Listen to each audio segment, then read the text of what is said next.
നൂറ്റാണ്ടുകൾക്ക് മുമ്പ് തന്നെ തിന്മകളിൽ നിന്ന് അകന്നു നിൽക്കാൻ കൽപ്പിച്ച മതത്തിന്റെ ശ്രേഷ്ഠത വിശ്വാസികൾ മനസ്സിലാക്കണമെന്നും ആദർശവിശുദ്ധിയും പ്രതാപവും കാത്തുസൂക്ഷിക്കണമെന്നും ഖത്തീബ് നൌഫൽ ഒട്ടുമൽ കാസർഗോഡ് വിസ്ഡം ദവാ സെന്റർ സംഘടിപ്പിച്ച ഈദ്ഗാഹിൽ പെരുന്നാൾ ഖുതുബ നിർവഹിക്കുകയായിരുന്നു അദ്ദേഹം. കാസർഗോഡ് ജില്ലയിലെ വിവിധ കേന്ദ്രങ്ങളിൽ വിപുലമായ രീതിയിലാണ് ഈദ്ഗാഹുകൾ സംഘടിപ്പിച്ചത്. You have reached the complete wedding mall in Kerala.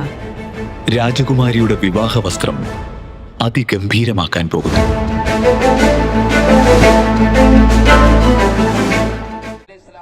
ത്യാഗസ്മരണ പുതുക്കി ലോകമെമ്പാടുമുള്ള വിശ്വാസികൾ ബലിപെരുന്നാൾ ആഘോഷിക്കുമ്പോൾ കാസർഗോഡ് ജില്ലയിലും വിപുലമായ ഈദ്ഗാഹുകളാണ് സംഘടിപ്പിച്ചത്. കാസർഗോഡ് വിസ്ഡം ദവാ സെന്ററിന്റെ നേതൃത്വത്തിൽ നടന്ന ഈദ്ഗാഹിൽ സ്ത്രീകളും കുട്ടികളുമടക്കം നൂറുകണക്കിന് വിശ്വാസികൾ പങ്കെടുത്തു. സമൂഹത്തിൽ അശരണരായവരെയും അഗതികളെയും അനാഥകളെയും സംരക്ഷിക്കേണ്ടത് വിശ്വാസികളുടെ ബാധ്യതയാണെന്ന് ഈദ്ഗാഹിൽ പെരുന്നാൾ ഖുതുബ നിർവഹിച്ച ഖത്തീബ് നൌഫൽ ഒട്ടുമൽ ഓർമ്മിപ്പിച്ചു.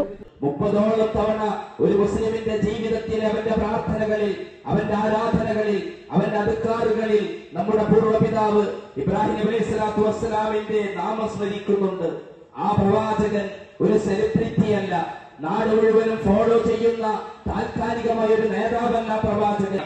മീഡിയയിൽ ഏതെങ്കിലും ഒരു കാര്യം ട്രെൻഡായി വരുമ്പോ ആ ട്രെൻഡ് ആരാണ് കൊണ്ടുവന്നവൻ? ജില്ലയുടെ വിവിധ ഭാഗങ്ങളിലായി ഒട്ടനവധി കേന്ദ്രങ്ങളിലാണ് പെരുന്നാൾ നിസ്കാരവും ഖുതുബയും നടന്നത്. SP നഗർ, കല്ലക്കട്ട, ബോവിക്കാനം, കുഞ്ചത്തൂർ, ഉപ്പള, മേൽപ്പറമ്പ്, കാഞ്ഞങ്ങാട് തുടങ്ങി 30ഓളം കേന്ദ്രങ്ങളിൽ പ്രമുഖ പണ്ഡിതന്മാർ പെരുന്നാൾ നമസ്കാരത്തിന് നേതൃത്വം നൽകി. SP നഗറിൽ മുജീബ് റഹ്മാൻ സ്വലാഹിയും, കല്ലക്കട്ടയിൽ മുഹമ്മദ് അലി നജ്മിയും, ബോവിക്കാനത്ത് അസ്ലം മദനിയും പ്രാർത്ഥനകൾക്ക് നേതൃത്വം നൽകി.